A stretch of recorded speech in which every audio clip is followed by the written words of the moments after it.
একটা কথা আমরা প্রায় শুনি তাই না, যে একটা দারুণ আইডিয়া থাকলেই নাকি একটা স্টার্টআপ সফল হয়ে যায়।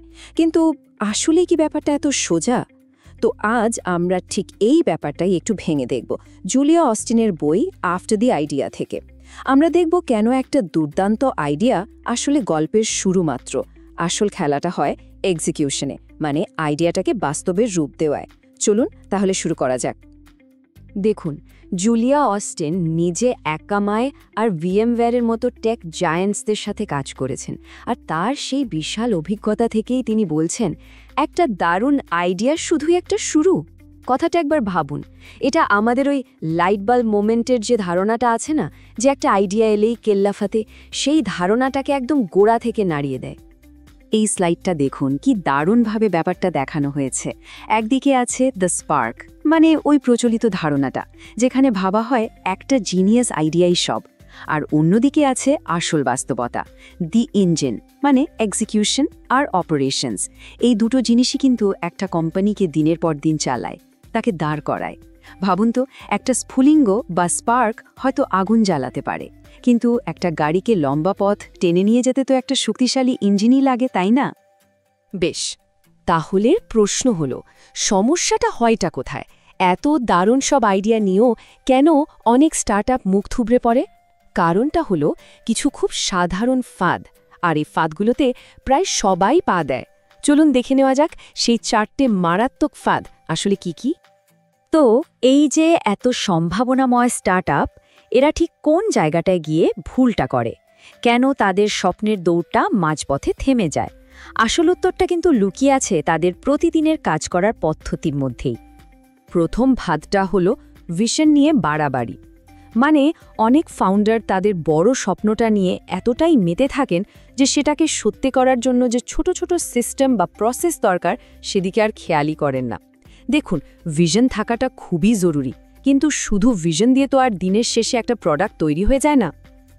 এরপর আসে দ্বিতীয় ফাঁদ, আর সেটা হলো এটা ভেবে বসা যে একটা মেধাবী টিম থাকলেই সব কাজ হয়ে যাবে। ব্যাপারটা মোটেও তা নয়।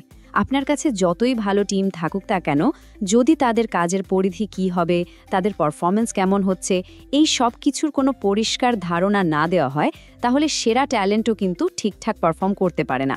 একটা ভালো গাইডলাইন ছাড়া একটা দারুণ টিমও কিন্তু পথ হারিয়ে ফেলতে পারে। তৃতীয় ফাঁদটা হলো ভিত্তিটাকেই অবহেলা করা। স্টার্টআপ মানেই তো খুব দ্রুত এগোনোর একটা তাড়া থাকে, তাই না? আর এই তাড়াহুড়োর মধ্যে তারা প্রায়ই কোম্পানির ভিত্তিটাকে মজবুত করতে ভুলে যায়। মানে এমন কোনো সিস্টেম তৈরি করে না যা বারবার ব্যবহার করা যায়। আর এই রিপিটেবল প্রসেস ছাড়া দ্রুত গতিটা কিন্তু বেশি দিন টেকে না। আর এই চতুর্থ ফাঁদটা বোধহয় সবচেয়ে বিপজ্জনক। ধরুন, একটা কোম্পানির ভেতরের কমিউনিকেশন সিস্টেম দুর্বল বা কাজের প্রসেসগুলো ভাঙাচোরা। যখন কোম্পানিটা ছোট থাকে তখন হয়তো এই সমস্যাগুলো তেমন চোখে পড়ে না, কিন্তু কোম্পানিটা যেই বড় হতে শুরু করে এই ছোট ছোট সমস্যাগুলোই কিন্তু কয়েক গুণ বড় হয়ে দেখা দেয়, আর একটা সময় পুরো কোম্পানিকে অচল করে দিতে পারে। তাহলে এতগুলো সমস্যার সমাধানটা কি? সমাধান একটাই, অপারেশনাল এক্সেলেন্স বা পরিচালনগত দক্ষতা। এর মানে হলো এমন সিস্টেম তৈরি করা যা আপনার ব্যবসার সাথে সাথে বড় হতে পারে, মানে স্কেল করতে পারে। এর মধ্যে আরও আছে বারবার ব্যবহার করার মতো প্রসেস তৈরি করা আর একটা জবাবদিহিতার কালচার গড়ে তোলা। এই জিনিসগুলোই একটা স্বপ্ন বা ভিশনকে বাস্তবে নামিয়ে আনে। এটাই হলো সেই ইঞ্জিন যা একটা আইডিয়ার গাড়িকে লক্ষ্যের দিকে নিয়ে যায়। আচ্ছা, এতক্ষণ তো আমরা সমস্যা নিয়ে কথা বললাম, এবার বরং সমাধানের দিকে তাকানো যাক। একটা টেকসই সাফল্যের রাস্তা ঠিক কেমন হতে পারে? কিভাবে এই ফাঁদগুলো এড়িয়ে একটা মজবুত কোম্পানি বানানো যায়, আসুন সেটার একটা ব্লুপ্রিন্ট দেখে নিই। এই টেবিলটা দেখুন, কি চমৎকারভাবে পুরো ব্যাপারটা টুঙ্কেজা করা হয়েছে। বাঁ দিকে দেখুন, প্রত্যেকটা ফাঁদের কথা বলা আছে, আর তার ঠিক ডান দিকেই দেওয়া আছে সেটার সমাধান। যেমন শুধু ভিশন নিয়ে পড়ে না থেকে ভিশনের সাথে একটা স্ট্রাকচারও তৈরি করতে হবে। ট্যালেন্টেড টিমকে কাজ করার জন্য স্বচ্ছতা বা ক্ল্যারিটি দিতে হবে। শুরু থেকেই অপারেশনাল ডিসিপ্লিনের ওপর জোর দিতে হবে। আর সবশেষে কোম্পানির কালচার আর অ্যালাইনমেন্টের ওপর ইনভেস্ট করতে হবে। বলা যেতে পারে এই একটা স্লাইডেই পুরো আলোচনার মূল কথাটা বলা আছে। বেশ, থিওরি তো অনেক হলো, কিন্তু একজন লিডার হিসেবে বাস্তবে ঠিক কি করা যেতে পারে? চলুন এবার একটা অ্যাকশনেবল প্লেবুক দেখা যাক, মানে এমন কিছু স্টেপস যা যে কোনো লিডার আজ থেকেই কাজে লাগানো শুরু করতে পারেন। এখানে একজন লিডারের জন্য 5টা পরিষ্কার পদক্ষেপের কথা বলা আছে।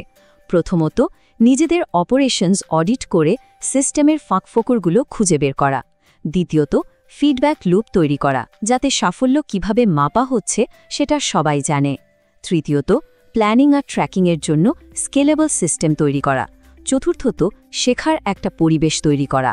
আর 5 নম্বর এবং সবচেয়ে জরুরি হল প্রতিদিনের কাজকে কোম্পানির বড় লক্ষ্যের সাথে জুড়ে দেওয়া, মানে প্রত্যেকটা ছোট কাজও যেন সেই বড় মিশনের একটা অংশ হয়। আজকের পুরো আলোচনার পর আমরা যদি একটা মাত্র কথা মনে রাখতে চাই, তাহলে সেটা হবে এইটা: শুধু আইডিয়া দিয়ে কোম্পানি বানানো যায় না, কোম্পানি বানাতে লাগে এক্সিকিউশন, অর্থাৎ বাস্তবায়ন। এই একটা বাক্যই কিন্তু সব কিছুর সারমর্ম। স্বপ্ন দেখাটা হয়তো সহজ, কিন্তু সেই স্বপ্নকে সত্যি করতে যে কঠিন পরিশ্রম আর সঠিক পরিকল্পনা লাগে, সেটাই হলো আসল কথা। শেষ করার আগে একটা প্রশ্ন রেখে যেতে চাই। যে কোনো প্রতিষ্ঠানের যে ভিশন বা স্বপ্নটা থাকে, সেই স্বপ্নটাকে বাস্তবে রূপ দেওয়ার জন্য তার ভেতরের ইঞ্জিনটা কি যথেষ্ট শক্তিশালী? এই প্রশ্নটা নিয়ে ভাবার জন্য অনুরোধ রইল।